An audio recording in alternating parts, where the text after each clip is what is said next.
Made in France est connu et reconnu et les étrangers sont assez friands de nos produits et assez fiers de travailler avec nous parce qu'il y a un sérieux, il y a de la rigueur, il y a de la technicité dans l'ensemble des produits. Ce que nous avons vus, ce sont des champions de l'international, mais aussi des débutants de l'international qui se sont créés et mis en place les moyens nécessaires à la réussite d'exporter. Nous avons vu une entreprise qui est spécialisée dans le rétrofitage de machines-outils, qui sont remises à neuf avec de l'électronique de haute performance, permet de renvoyer ces machines à l'international et de les revendre à l'export. Tout se fait dans notre département, la Haute-Savoie. On a commencé d'abord par faire nos salons locaux, qui est quand même le salon international du décolletage, qui est le CIMODEC. La demande est venue de là. Quand on a déterminé qu'il y avait donc un vrai potentiel à l'international et qu'on avait des partenaires qui avaient des possibilités d'y aller, c'est là où on a vu qu'il y avait un besoin de formation, de culture. On s'est tourné vers la CCI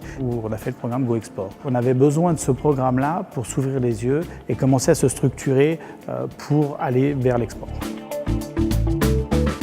Nous avons rencontré aussi la société Actini qui est à Évian. Ce sont des machines relativement sophistiquées, principalement dans des inoxydables et également aussi dans des titanes, ce qui permet d'être leader au plan national et bien sûr de les exporter dans de nombreux pays. Entre les années 50 et les années 80, Actini a été un équipementier important dans le domaine de l'industrie laitière.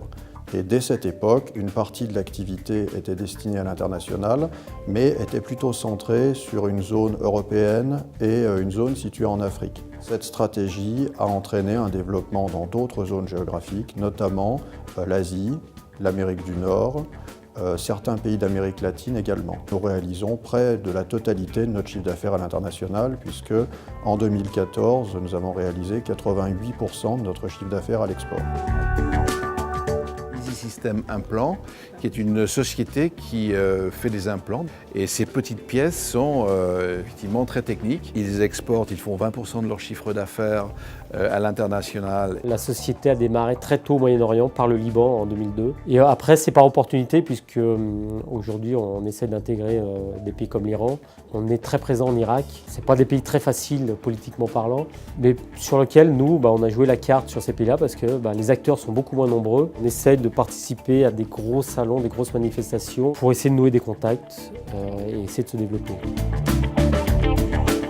On a rencontré également une entreprise qui s'appelle donc Mobilis, qui fait des coques de smartphones, des coques de tablettes. Et il y a également aussi une partie professionnelle, notamment pour travailler avec des grandes sociétés comme la SNCF ou bien d'autres. Et c'est vraiment un métier un peu particulier parce qu'il faut se renouveler régulièrement.